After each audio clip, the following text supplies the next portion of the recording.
Allez, aujourd'hui, on décortique ensemble l'un des graphiques les plus célèbres de toute la science, le tableau périodique.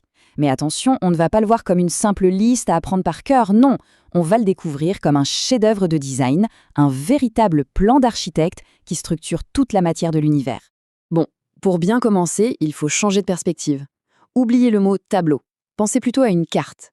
Chaque case, ce n'est pas juste un nom, c'est une destination, un élément unique avec son propre paysage, ses propres règles. C'est littéralement la carte de tout ce qui est matériel. Alors, qui est l'architecte derrière ce plan incroyable? C'est lui, Dmitri Mendeleïev. Pour bien comprendre son génie, il faut s'imaginer la situation au XIXe siècle. On avait plein d'éléments découverts, mais c'était un vrai bazar, un chaos total, sans ordre apparent. Son défi, c'était de trouver la logique cachée derrière tout ça. Et en 1869, il sort sa version du tableau. Son coup de génie, ça n'a pas été de juste lister les éléments. Non, ça a été de les organiser en fonction de leur structure profonde, de leurs propriétés atomiques. Exactement comme un architecte qui ne regarde pas que les murs, mais qui comprend les fondations d'un bâtiment. Et là, paf, un outil fondamental pour la chimie venait de naître. Et ce qui est fou, c'est que toute cette structure, si riche, si complexe, eh bien, elle repose sur une seule et unique règle. Un seul chiffre. Un genre de code secret qui définit chaque élément. Ce code, on l'appelle le numéro atomique, la fameuse lettre Z. Alors voilà la clé de tout le système. Le numéro atomique, Z, c'est tout simplement le nombre de protons dans le noyau d'un atome. Et ça, ce n'est pas juste un numéro de case, c'est la carte d'identité de l'élément. C'est ce qui le définit. Si on change ce nombre, on change l'élément. C'est aussi simple et aussi puissant que ça. Prenons un exemple tout simple. Si on a un atome avec un seul proton, un seul, eh bien c'est de l'hydrogène. Toujours. Z égale 1, c'est la signature de l'hydrogène, le tout premier, le plus léger des éléments. Et maintenant, si on fait un grand saut et qu'on a 79 protons, eh bien ce n'est plus du tout de l'hydrogène, c'est de l'or. Voilà, Z égale 79. Ce seul chiffre a transformé une brique fondamentale de l'univers en une autre. Ok, maintenant qu'on a le code secret, il faut apprendre à lire le plan. Et comme pour un vrai plan d'architecte, le tableau a des lignes et des colonnes, et bien sûr, chacune a une signification bien précise. En gros, il y a deux façons de le lire. Horizontalement, ce sont les périodes, et verticalement, ce sont les familles ou les groupes.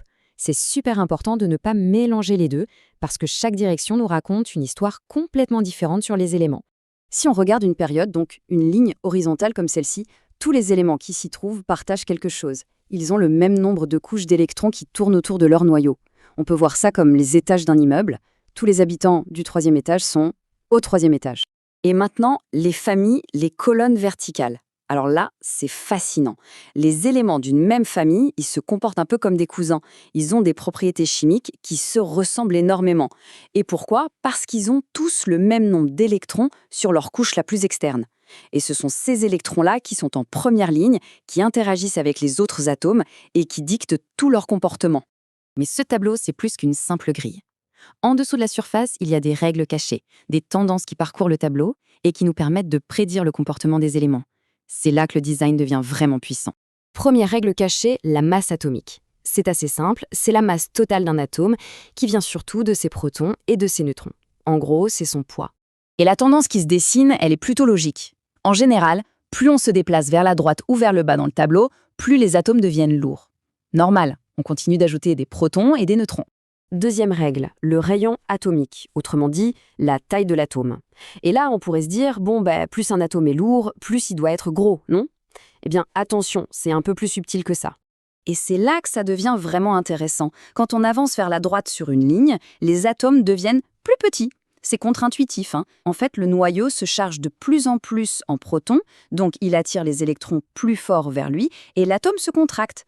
Par contre, quand on descend dans une famille, on ajoute carrément des nouvelles couches d'électrons, donc là, oui, la taille augmente. Troisième règle cachée, un mot un peu barbare, l'électronégativité. Mais l'idée est simple, c'est juste la capacité d'un atome à piquer les électrons des autres quand il forme une liaison chimique. C'est son pouvoir d'attraction, en quelque sorte. Et ce pouvoir d'attraction, il augmente quand on se déplace vers la droite et vers le haut du tableau. D'ailleurs, le champion toute catégorie, l'élément le plus voleur d'électrons, c'est lui, le fluor, tout en haut, presque tout à droite. Allez, dernière règle pour aujourd'hui, l'énergie d'ionisation. Ça, c'est l'énergie qu'il faut dépenser pour réussir à arracher un électron à un atome. On peut imaginer que plus un atome tient fort à ses électrons, plus le prix à payer pour lui en voler un sera élevé. Et là, la logique du tableau est juste brillante. Regardez, cette tendance suit exactement le même chemin que l'électronégativité. C'est logique. Les atomes qui attirent le plus fort les électrons sont aussi, évidemment, ceux à qui il est le plus difficile d'en arracher. Tout est lié. Voilà, on a vu comment lire le plan et on a découvert quelques-unes de ces règles cachées. Mais le vrai, le pur génie du tableau de Mendeleïev, il va encore plus loin. Il ne s'agit pas seulement d'organiser ce qu'on connaît, mais de prédire ce qu'on ne connaît pas encore. S'il y a une chose à retenir, c'est ça. La structure du tableau n'est pas une photo figée du passé. Elle est vivante. Elle révèle des liens de parenté insoupçonnés entre les éléments et surtout, elle permet de prédire les propriétés d'éléments qui n'ont même pas encore été découverts.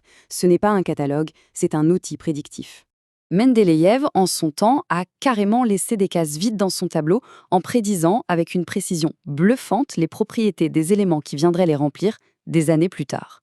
Alors la question qui se pose et qui reste ouverte aujourd'hui, c'est quelles autres découvertes ce plan architectural nous réserve-t-il encore ?